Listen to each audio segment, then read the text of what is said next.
যে পশু দ্বারা কুরবানি করতে হবে সেই সম্পর্কে বলা হয়েছে ওট দ্বারা কুরবানি করতে হলে ওটের বয়স হতে হবে কমপক্ষে 5 বছর। গরু বা মহিষ দ্বারা যদি কুরবানি করে তাহলে বয়স হতে হবে পূর্ণ 2 বছর।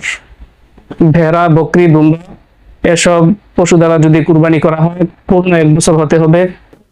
তবে যদি দুম্বা হয়, মোটা তাজার দিক দিয়ে যদি দেখা যায় 6 মাসের বয়সেরটা যদি 1 বছর মনে হয় তাহলে এটা দ্বারা কুরবানি হবে। কিন্তু যদি ছাগল বা বকরি হয় অবশ্যই 1 বছর পূর্ণ হতে হবে, অন্যথায় কুরবানি সহি হবে না।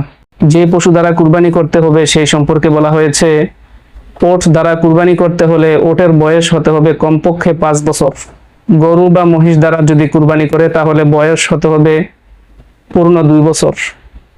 ভেড়া, বকরি, দুম্বা এসব পশু দ্বারা যদি কুরবানি করা হয় পূর্ণ 1 বছর হতে হবে।